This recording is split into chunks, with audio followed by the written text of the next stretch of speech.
Class 5 इस्लामियात। आज हम पढ़ेंगे सबक ईदैन। दो ईदों ईद उल फितर और ईद उल अज़हा को ईदैन कहते हैं। दीन इस्लाम मुसलमानों को एक साल में खुशी मनाने के कई मौक़े फराहम करता है। इनमें से ईद उल फितर और ईद उल अज़हा ऐसे ही दो मौक़े हैं। इन दोनों ईदों को ईदैन कहते हैं। ईद उल फितर मुसलमान रमज़ानुल मुबारक के रोज़े मुकम्मल होने की खुशी में यकम शव्वालुल मुकर्रम को ईद उल फितर मनाते हैं।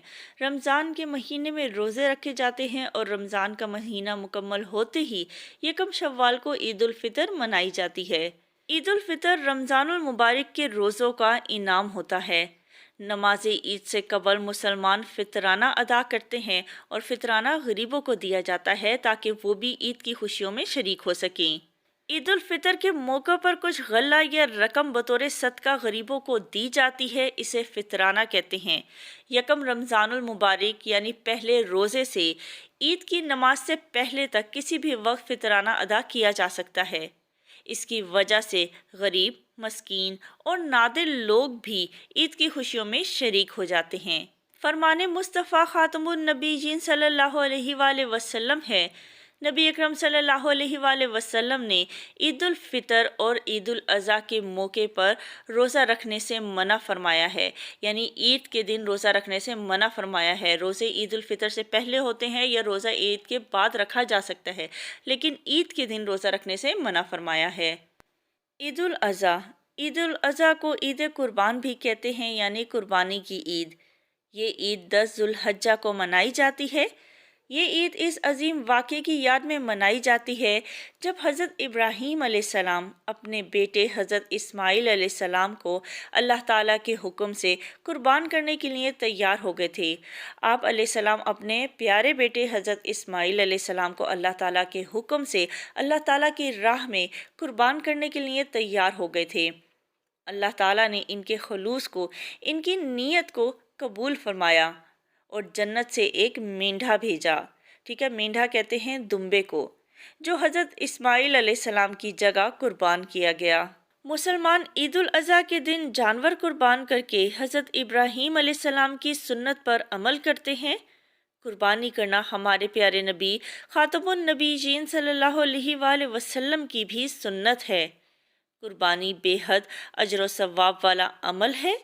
कुर्बानी मुसलमानों के दिलों में जज्बा पैदा करती है कि अल्लाह ताला की रज़ा की खातिर किसी कुर्बानी से दरेग नहीं करना चाहिए। जानने की बात, कुर्बानी के जानवर के हर बाल के बदले में एक नेकी मिलेगी, यानी कुर्बानी का इतना अजर व सवाब है कि जानवर के कितने बाल होते हैं उसके एक एक बाल के बदले भी नेकी मिलेगी। ईदैन के हुक्म और आदाब। मुसलमान ईद उल फितर और ईद उल अज़हा नहायत गर्म जोशी से मनाते हैं, यानी पुरजोश होकर बहुत खुशी से मनाते हैं और अल्लाह ताला का शुक्र अदा करते हैं। ईद की नमाज के लिए अज़ान और इकामत नहीं कही जाती। ईद की जो नमाज होती है ना तो उसकी कोई अज़ान होती है ना उसके लिए इकामत कही जाती है।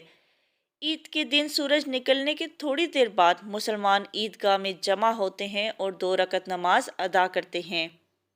नमाज ईद में आम नमाज से कुछ ज़ायद तकबीरात कही जाती हैं। तकबीरात होती है अल्लाह अकबर कहना, और नमाज ईद में, ईद की नमाज में आम नमाज से ज़्यादा तकबीरात कही जाती हैं। नमाज ईद के बाद इमाम साहब खुतबा देते हैं। इस खुतबे में मुसलमानों को आपस में प्यार और मोहब्बत और हमदर्दी का दर्स दिया जाता है। इन्हें कुर्बानी और फितराने के मकासद से आगाह किया जाता है, यानी फितराना क्यों दिया जाता है और कुर्बानी क्यों की जाती है, ये सब इमाम साहब अपने खुतबे में मुसलमानों को समझाते हैं। मुसलमानों को चाहिए कि वो इस खुतबे को खामोशी और तवज्जो से सुने। ईद के मौके पर चंद आदाब का भी ख्याल रखना ज़रूरी है। ईद के दिन नहा धोकर नए या साफ सुथरे कपड़े पहने और खुशबू लगाएं। अगर नया जोड़ा है तो नया जोड़ा पहने, अगर नहीं है तो धुला हुआ साफ सुथरा लिबास पहने।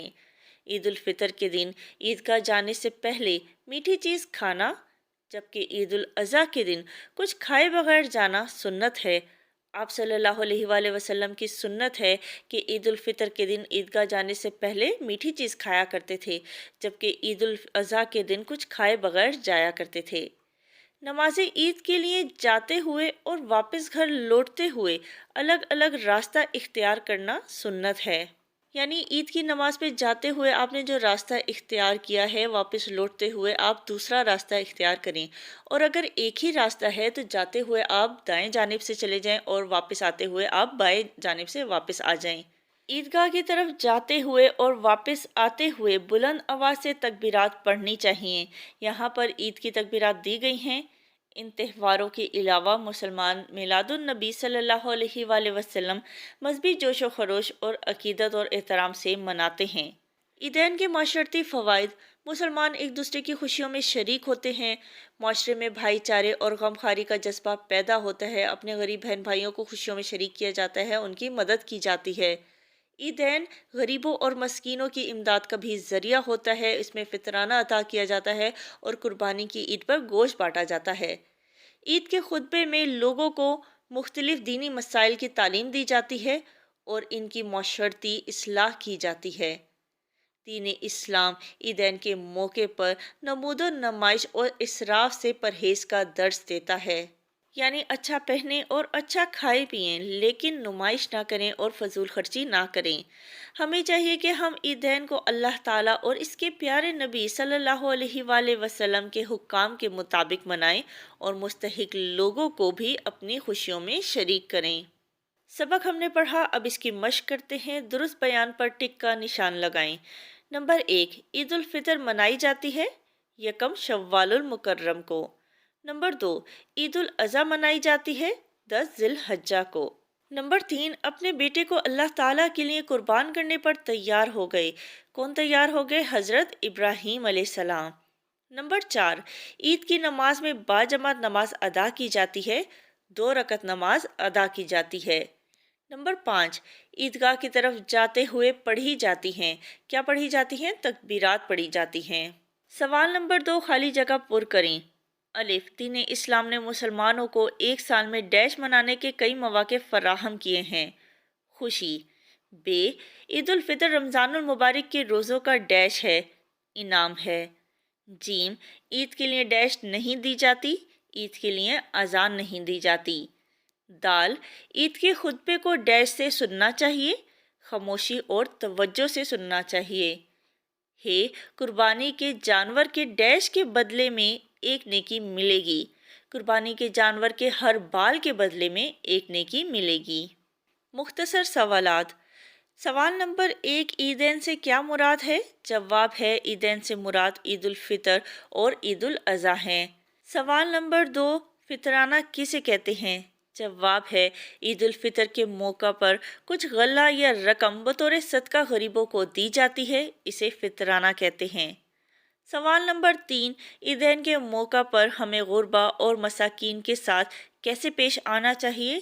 جواب ہے، عیدین کے موقع پر ہمیں غربا اور مساکین کو بھی اپنے ساتھ عید کی خوشیوں میں شریک کرنا چاہیے۔ سوال نمبر 4، عید کی نماز کے خطبہ میں مسلمانوں کو کن باتوں کا درس دیا جاتا ہے؟ جواب ہے، عید کی نماز کے خطبے میں مسلمانوں کو آپس میں پیار و محبت اور ہمدردی کا درس دیا جاتا ہے۔ تفصیلی جواب لکھیں۔ سوال نمبر 1، عیدین کی اہمیت اور احکام لکھیں۔ جواب ہے، مسلمان عید الفطر اور عید الاضحیٰ نہایت گرم جوشی سے مناتے ہیں اور اللہ تعالیٰ کا شکر ادا کرتے ہیں۔ عید کی نماز کے لیے اذان اور اقامت نہیں کہی جاتی۔ عید کے دن سورج نکلنے کے تھوڑی دیر بعد مسلمان عیدگاہ میں جمع ہوتے ہیں اور 2 رکعت نماز ادا کرتے ہیں۔ نماز عید میں عام نماز سے کچھ زائد تکبیرات کہی جاتی ہیں۔ نماز عید کے بعد امام صاحب خطبہ دیتے ہیں۔ اس خطبے میں مسلمانوں کو آپس میں پیار اور محبت اور ہمدردی کا درس دیا جاتا ہے۔ انہیں قربانی اور فطرانے کے مقاصد سے آگاہ کیا جاتا ہے۔ مسلمانوں کو چاہیے کہ وہ اس خطبے کو خاموشی اور توجہ سے سنیں۔ سوال نمبر 2، عیدین کے معاشرتی فوائد اور اثرات بیان کریں۔ جواب ہے، مسلمان ایک دوسرے کی خوشیوں میں شریک ہوتے ہیں، معاشرے میں بھائی چارے اور غمخواری کا جذبہ پیدا ہوتا ہے۔ عیدین غریبوں اور مسکینوں کی امداد کا ذریعہ بھی ہیں۔ عید کے خطبے میں لوگوں کو مختلف دینی مسائل کی تعلیم دی جاتی ہے اور ان کی معاشرتی اصلاح کی جاتی ہے۔